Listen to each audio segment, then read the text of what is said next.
عبداللہ بن ابی قتادہ نے خبر دی، انہیں ان کے باپ قتادہ نے خبر دی کہ رسول اللہ صلی اللہ علیہ وسلم حج کا ارادہ کر کے نکلے۔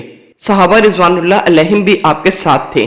آپ صلی اللہ علیہ وسلم نے صحابہ کی ایک جماعت کو، جس میں ابو قتادہ رضی اللہ عنہ بھی تھے، یہ ہدایت دے کر راستے سے واپس بھیجا کہ تم لوگ دریا کے کنارے کنارے ہو کر جاؤ اور دشمن کا پتہ لگاؤ، پھر ہم سے آ ملو۔ چنانچہ یہ جماعت دریا کے کنارے کنارے چلی۔ واپسی میں سب نے احرام باندھ لیا تھا، لیکن ابو قتادہ رضی اللہ عنہ نے ابھی احرام نہیں باندھا تھا۔ یہ قافلہ چل رہا تھا کہ کئی گورخر دکھائی دیے۔ ابو قتادہ نے ان پر حملہ کیا اور ایک مادہ کا شکار کر لیا۔ پھر ایک جگہ ٹھہر کر سب نے اس کا گوشت کھایا، اور ساتھ ہی یہ خیال بھی آیا کیا ہم محرم ہونے کے باوجود شکار کا گوشت بھی کھا سکتے ہیں؟ چنانچہ جو گوشت بچا وہ ہم ساتھ لائے، اور جب رسول اللہ صلی اللہ علیہ وسلم کی خدمت میں پہنچے تو عرض کی، یا رسول اللہ، ہم سب لوگ تو محرم تھے، لیکن ابو قتادہ رضی اللہ عنہ نے احرام نہیں باندھا تھا۔ پھر ہم نے کئی گورخر دیکھے اور ابو قتادہ رضی اللہ عنہ نے ان پر حملہ کر کے ایک مادہ کا شکار کر لیا۔ اس کے بعد ایک جگہ ہم نے قیام کیا اور اس کا گوشت کھایا۔ پھر خیال آیا کیا ہم محرم ہونے کے باوجود شکار کا گوشت کھا بھی سکتے ہیں؟ اس لیے جو کچھ گوشت بچا ہے وہ ہم ساتھ لائے ہیں۔ آپ نے پوچھا، کیا تم میں سے کسی نے ابو قتادہ رضی اللہ عنہ کو شکار کرنے کے لیے کہا تھا یا کسی نے اس شکار کی طرف اشارہ کیا تھا؟ سب نے کہا نہیں۔ اس پر آپ صلی اللہ علیہ وسلم نے فرمایا، پھر بچا ہوا گوشت بھی کھا لو۔ صحیح بخاری حدیث نمبر 1824۔ امام مالک نے خبر دی، انہیں ابن شہاب نے، انہیں عبید عبداللہ بن عتبہ بن مسعود نے، انہیں عبداللہ بن عباس رضی اللہ عنہما نے، اور انہیں صعب بن جسامہ لیثی رضی اللہ عنہ نے کہ جب وہ اواہ یا ودان میں تھے تو انہوں نے رسول اللہ صلی اللہ علیہ وسلم کو ایک گورخر کا تحفہ دیا تو آپ نے اسے واپس کر دیا تھا۔ پھر جب آپ نے ان کے چہروں پر ناراضگی کا رنگ دیکھا تو آپ نے فرمایا، واپسی کی وجہ صرف یہ ہے کہ ہم احرام باندھے ہوئے ہیں۔ صحیح بخاری حدیث نمبر 1825۔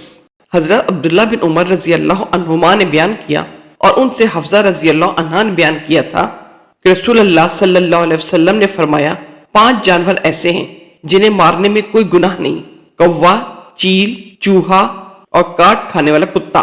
صحیح بخاری حدیث نمبر 1828۔ ابراہیم نے اسود سے بیان کیا اور ان سے عبداللہ رضی اللہ عنہ نے بیان کیا کہ ہم نبی کریم صلی اللہ علیہ وسلم کے ساتھ منا کے غار میں تھے۔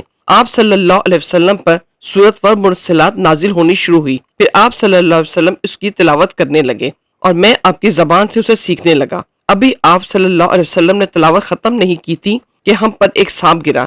نبی کریم صلی اللہ علیہ وسلم نے فرمایا کہ اسے مار ڈالو۔ چنانچہ ہم اس کی طرف لپکے لیکن وہ بھاگ گیا۔ اس پر حضرت صلی اللہ علیہ وسلم نے فرمایا، جس طرح سے تم اس کے شر سے بچ گئے وہ بھی تمہارے شر سے بچ کر چلا گیا۔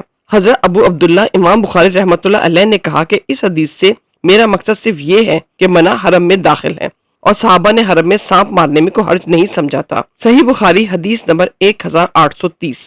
لیث بن سعید نے بیان کیا، ان سے سعید بن ابی سعید مقبری نے، ان سے ابو شریع ادوی رضی اللہ عنہ نے کہ جب عمرو بن سعید مکہ پر لشکر کشی کر رہا تھا تو انہوں نے کہا، امیر اجازت دے تو میں ایک ایسی حدیث سناؤں جو رسول اللہ صلی اللہ علیہ وسلم نے فتح مکہ کے دوسرے دن ارشاد فرمائی تھی۔ اس حدیث مبارک کو میرے ان کانوں نے سنا اور میرے دل نے پوری طرح اسے یاد کر لیا تھا، اور جب آپ ارشاد فرما رہے تھے تو میری آنکھیں آپ کو دیکھ رہی تھیں۔ آپ صلی اللہ علیہ وسلم نے اللہ کی حمد اور اس کی ثنا بیان کی، پھر فرمایا کہ مکہ کی حرمت اللہ نے قائم کی ہے، لوگوں نے نہیں، اس لیے کسی ایسے شخص کے لیے جو اللہ اور یوم آخرت پر ایمان رکھتا ہو یہ جائز اور حلال نہیں کہ یہاں خون بہائے اور کوئی یہاں کا ایک درخت بھی کاٹے۔ لیکن اگر کوئی شخص رسول اللہ صلی اللہ علیہ وسلم کی قتال فتح مکہ کے موقع پر سے اس کا جواز نکالے تو اس سے یہ کہہ دو کہ رسول اللہ صلی اللہ علیہ وسلم کو اللہ نے اجازت دی تھی لیکن تمہیں اجازت نہیں ہے، اور مجھے بھی تھوڑی سی دیر کے لیے اجازت ملی تھی، پھر دوبارہ آج اس کی حرمت ایسے ہی قائم ہوگی جیسے پہلے تھی، اور ہاں جو موجود ہیں وہ غائب کو اللہ کا یہ پیغام پہنچا دیں۔ ابو شریع سے کسی نے پوچھا کہ پھر عمرو بن سعید نے یہ حدیث سن کر آپ کو کیا جواب دیا تھا؟ انہوں نے بتایا کہ عمرو نے کہا، ابو شریع، میں یہ حدیث تم سے بھی زیادہ جانتا ہوں، مگر حرم کسی مجرم کو پناہ نہیں دیتا اور نہ خون کر کے نہ کسی جرم کر کے بھاگنے والے کو پناہ دیتا ہے۔ خربات سے مراد خربت بلی ہے۔ صحیح بخاری حدیث نمبر 1832۔ ابن عباس رضی اللہ عنہما نے بیان کیا کہ رسول اللہ صلی اللہ علیہ وسلم نے فتح مکہ کے دن فرمایا، اب ہجرت فرض نہیں رہی، لیکن اچھی نیت اور جہاد اب بھی باقی ہے، اس لیے جب تمہیں جہاد کے لیے بلایا جائے تو تیار ہو جانا۔ اس شہر مکہ کو اللہ تعالیٰ نے اسی دن کے لیے حرمت عطا کی تھی جس دن اس نے آسمان اور زمین پیدا کیے، اس لیے یہ اللہ کی مقرر کی ہوئی حرمت کی وجہ سے محترم ہے۔